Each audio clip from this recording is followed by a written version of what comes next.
Hello, everybody. Welcome into the PHLY Bets. Happy NFL Sunday to everybody out there. Welcome in. This is PHLY Bets, presented by our friends at bet365. Find out why it's never ordinary at bet365. New users right now can download the app, start an account, use code PHLY365. Get yourself $200 in bonus bets to play around with on the NFL slate. Lot to get into today. And, of course, our Philadelphia Eagles are down in New Orleans to take on the Saints. We're going to get right to that. But first, we're just going to start out with a little bit of some league trends that are going on so far. In weeks 1 and 2, this is kind of wild. And we'll see if the new trend in the NFL is rushing friendly teams, because so far in weeks 1 and 2 combined, only 17 of the 64 quarterbacks have hit the over on 1.5 passing touchdowns in a game. So quarterbacks are not lighting it up in the month of September in terms of touchdowns produced. Kind of crazy to think about. So far during this season, there have been just 5 quarterbacks throw for 300 yards passing.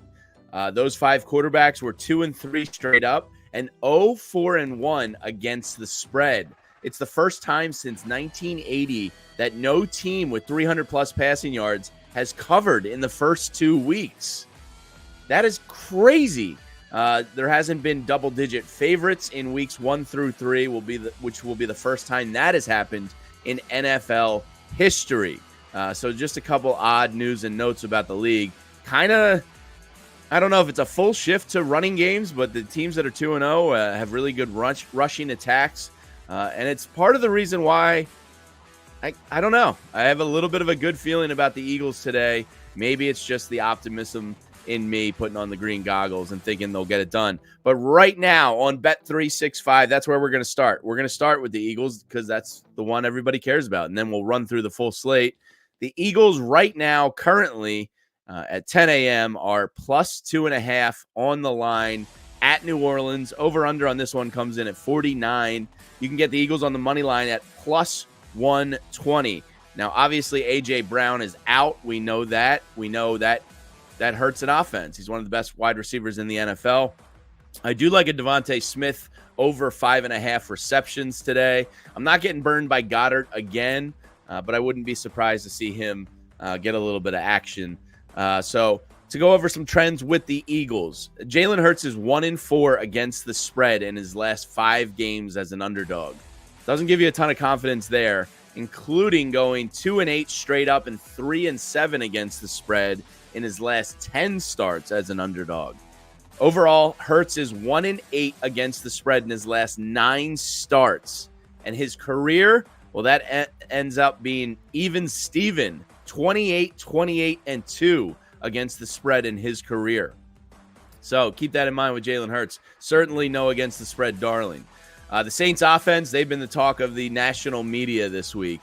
For good reason.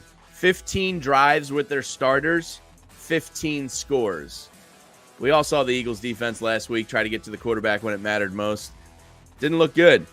Derek Carr is facing a defense in the Eagles allowing over 21 points per game. He's 35, 58, and 3 against the spread in games versus defenses allowing 21 or more. Of the 266 quarterbacks in the Bet Labs database, over the last 20 years, Carr is the least profitable against the spread quarterback in that spot. The Saints are 22-31 against the spread at home, and 33-19-1 against the spread away from home or on neutral sites. The best road against the spread team in the NFL.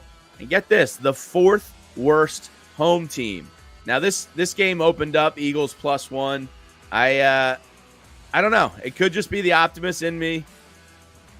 I kind of like the Eagles a little bit as a live dog. It's an ebb and flow league. Everybody's all over the Saints. Clinton Kubiak, Alvin Kamara, Chris Olave. They can't be stopped. Derek Carr saving New Orleans. I get it. They're a really good team. I'm not trying to discredit them and be an Eagles homer here. But I think maybe what we saw last week at the end of the game, and I know the Eagles have just squeaked by 2 games, New Orleans is a tough place to play, but I kind of think the Eagles are a little bit of a live dog today. It's not one of my favorite plays, but I don't think this is going to be a bloodbath. The other side of that is it very well could be a bloodbath, and if Derek Carr is lighting the Eagles up and Alvin Kamara is running across the middle of the field, could be a really long day in the Big Easy. But part of me kind of likes the Eagles getting the 2.5 points. It's a weird league, the NFL, and I think the Saints at some point here have to have a comeback to some form of reality moment. All right, let's get going on the other games on the slate.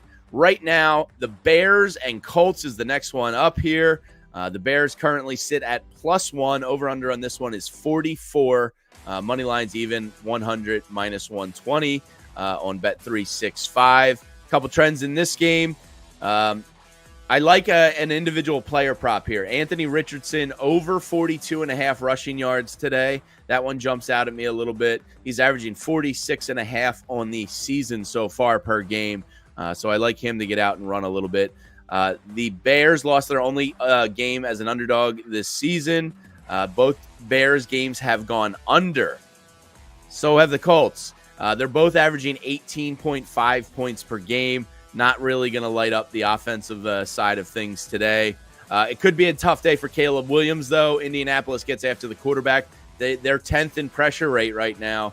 And Anthony Richardson, he's fun. He produces highlights, but right now he's only completing 49% of his passes, and he has 4 picks on the season. That being said, I can't ride with Caleb Williams yet. Give me the Colts minus the 1 and kind of a hold your nose type of game. Denver Broncos, they're heading to the Tampa Bay Buccaneers. Broncos are a 6-point road dog. Over-under on this one comes in at 41. If you, for some reason, like the Broncos, you can grab them plus 230 on the Bet365 money line. A couple injuries in this one. McGlinchey's out for the Broncos. Antoine Winfield is out for the Bucs. Golston is questionable, so keep your eye on that. Baron Browning and J.L. Skinner also questionable, so a couple inactive meeting news updates we'll get there. Denver is 4-0 in their last 4 meetings of these two, putting up 90 points. Tampa Bay is a against the spread darling so far, 2-0. Chris Godwin and Mike Evans are kind of lighting the league up a little bit. I believe Chris Godwin's second in the league. But, are the Buccaneers a little bit slightly overrated because they beat up on a terrible Commanders team in week 1 with the worst defense possibly in the NFL? Baker Mayfield has not done well as a favorite in his career. He's just covering 37% of the time when his team is laying points.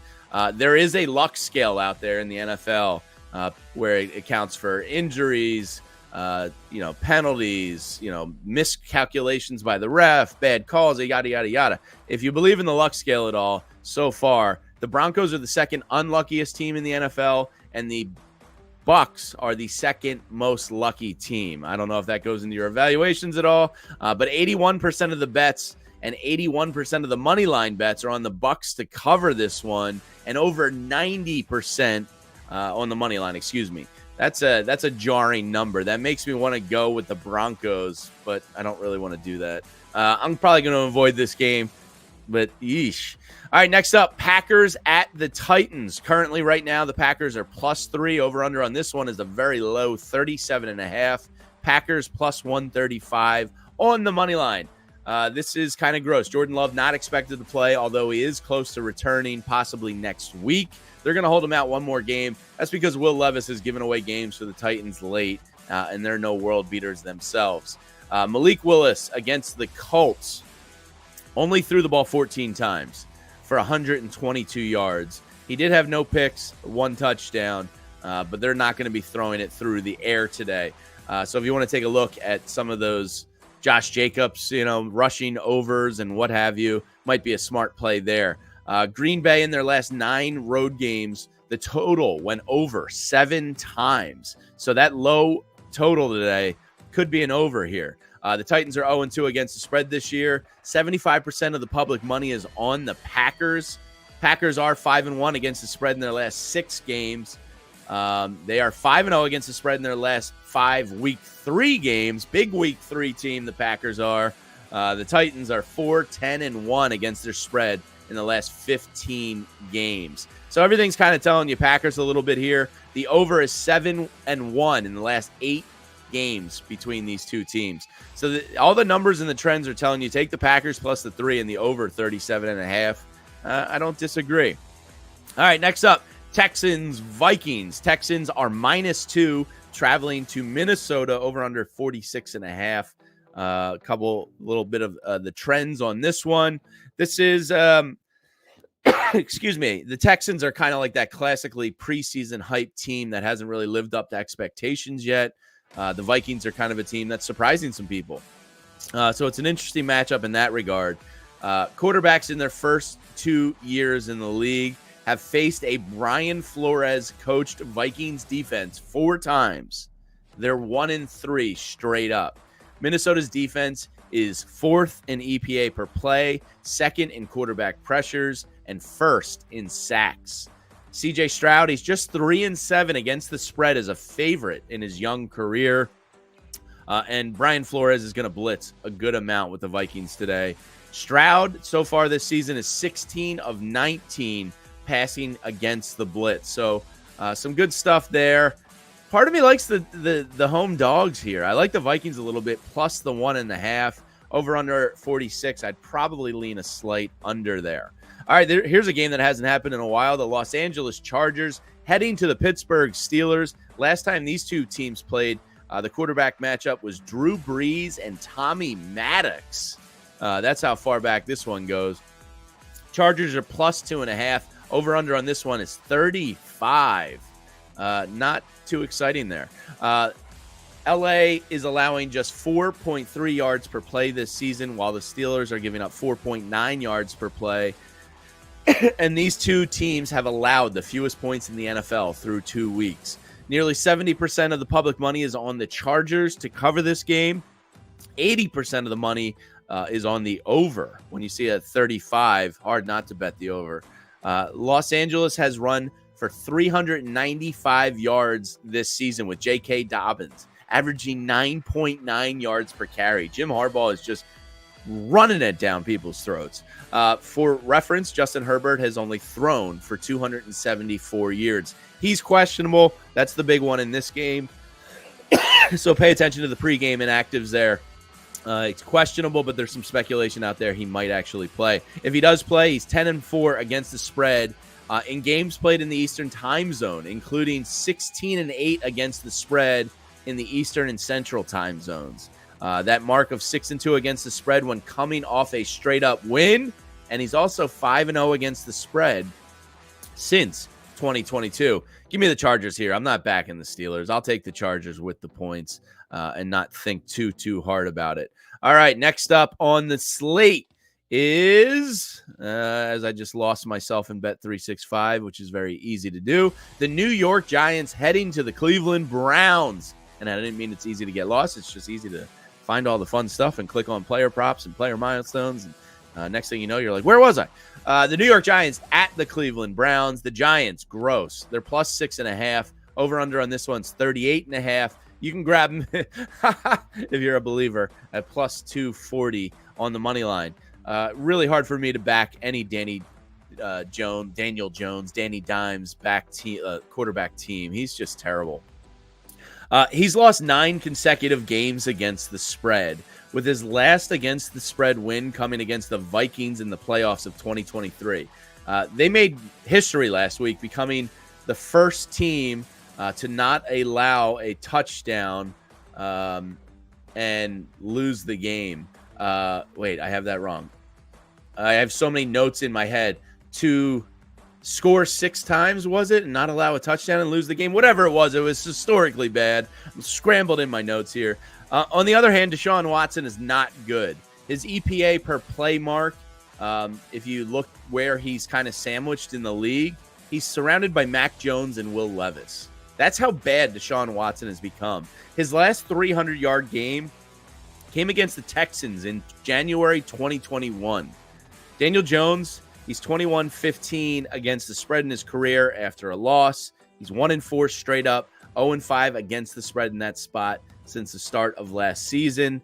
I'm just going to hope that the Cleveland Browns defense can get this done more than Deshaun Watson can. Give me the Browns minus the 6.5. Don't love it by any means there.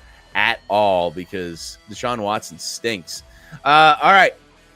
Next up, possibly the worst team in the NFL, the Carolina Panthers. They're plus 5.5, traveling to Las Vegas to take on the Raiders. Over-under on this one is 40.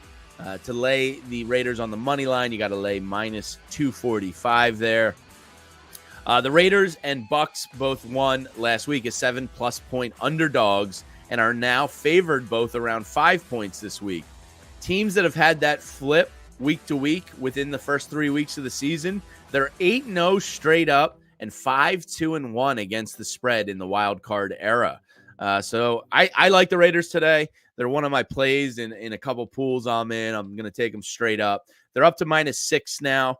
The Raiders have been historically terrible, though, as big favorites. As a favorite of 4 or more points, they're 6-17 against the spread in the last 20 years, with their last such game coming in December of 2022. But the man that could change that, Antonio Pierce, the new coach of the Raiders, has got them humming a little bit. He's 8-2-1 against the spread with the Raiders, the best against the spread win percentage for any coach for the Raiders since the wild card era in 1990. So that's pretty impressive stuff. Give me the Raiders there. It's currently -5.5. Excuse me. I think I just said 6. So give me the Raiders minus the 5.5. I think it was 6 last night, so a little bit of movement there. Okay, and that began the 4 o'clock slate of games. Next 4 o'clock game, the Miami Dolphins and the Seattle Seahawks. The Miami Dolphins are +4 on the road with no Tua. Over-under on this one comes in at 41.5. Dolphins are +170 there. Geno Smith so far is playing like one of the elite quarterbacks in the NFL. He's 7th in EPA per play and 4th in success rate. They're having a lot of success offensively there. The Dolphins haven't won a road game straight up with a backup quarterback since Matt Moore in 2016. They've had 11 consecutive straight-up losses. This is a tough spot for the Dolphins. This will be the Dolphins' 5th game under Mike McDaniel, played outside of the Eastern time zone after week 1, which is when it becomes a real travel issue. Miami is 1-3 straight up, 0-4 against the spread in those games, and they failed to cover the spread by an average of 9 points per game. Give me the Seahawks minus the 4.5 there. -4. That was -4.5 last night. I keep crossing between the live lines and my notes. The Baltimore Ravens next up, 0-2. They're traveling to Jerry World. And Jerry going viral this weekend for some very weird comments. So the Cowboys stay weird, that's for sure.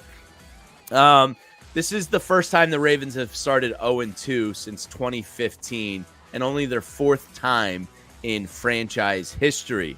The Cowboys are a 1-point home dog. Ravens favored by 1 here. Over-under on this one is 48, and the money line is pretty split there.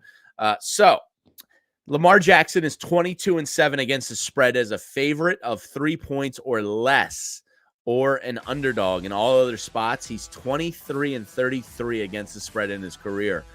The Cowboys' regular season home win streak just snapped last week at 16 games, so that's over with. Now they have to come to terms with the reality that they've allowed 92 points in their last 2 home games.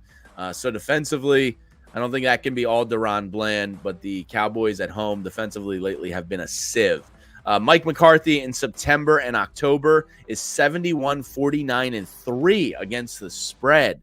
The second best in the last 20 years, only behind Bill Belichick. So he's a great September and October against the spread coach there. Can the Ravens really go 0-3? Sure they can. If I'm betting this one, which I probably will because I think Tom Brady's on the call and I got to listen to him, not because I have to. I missed the first week and I need to see what he's all about. I might buy this down to the hook or just take the money line at -115. No reason to let the spread in play there when you can just take the money line. So I'll probably Ravens money line that one. Next game, the Detroit Lions versus the Arizona Cardinals in the desert. Detroit plays in a dome, so this is not unusual for them. They are a 3-point road favorite. Over-under on this one comes in at 51.5. Minus 155 on the money line if you want to take the Lions there. The Cardinals are home underdogs after scoring 40 points in their previous game. Only 2 teams have closed as a home dog in September after scoring 40 points in the previous game since 2010. That was your 2022 Dolphins versus Bills. They won. And in 2018, the Bucks and Eagles, they also won. The Cardinals have scored 69 points, nice, through 2 games, which is the second most of any team in the league. A little inflated, perhaps. The total might be. Because totals of 50 plus or more under Lions coach Dan Campbell is 10-5 to the under, going under by an average of almost 4 points per game. Cardinals, they've covered 4 straight against the spread. Here's a Jared Goff number. Every time I dive into the against the spread numbers, Jared Goff blows me away.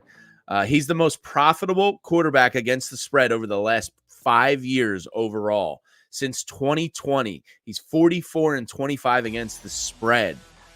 He's also the most profitable in the last 3 years as well, going 27-12. So Jared Goff continues to cover people's bets out there.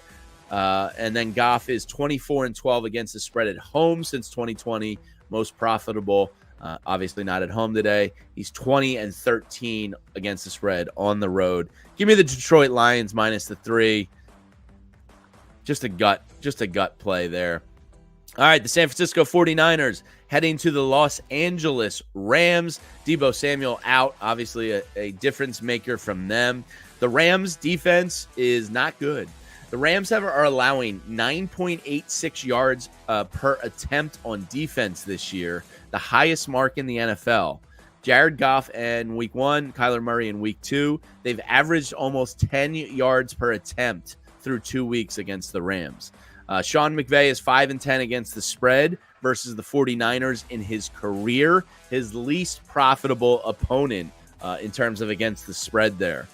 The Rams' offensive line has been an issue. Stafford has been sacked 7 times in his first 2 games, his second most through week 2 in his career. The Rams are 28th in run block and last in pass block, according to PFF. The Rams have allowed the second most pressures to their quarterback of any team this year. And the 49ers, well, their defensive line can get after it. The 49ers have played 3 games without Deebo Samuel since the start of last year, and they're 0-3 straight up, scoring exactly 17 points in all 3 games. It's a heavy number to lay with the 49ers without Deebo and without Christian McCaffrey. The trends in the history say McVay's not going to fare too well. I'm going to take the home dog here, plus the 6.5. Might even buy that up to plus 7 there just to give myself a full touchdown cushion. So don't love it, but I kind of lean a little bit Rams there. All right, Sunday Night Football. The Kansas City Chiefs traveling to the Atlanta Falcons. The Chiefs are a 3-point road favorite. Over-under on this one comes in at 46.5. Got to lay minus 165 if you want to get Mahomes on the money line there. Okay, the under has now cashed in 8 consecutive Kirk Cousins games dating back to last season. That is in stark contrast to his career numbers because in his career, the over is 83, 67, and 1. Making him the 5th most profitable over quarterback in the last 20 years. So something's got to give here, you would think. Mahomes, at the time of kickoff, because this is the night game, the primetime dome game in Atlanta, in the 1 o'clock games, he's 14, 17, and 2 against the spread. After 1 p.m., he is 47, 34, and 1 against the spread.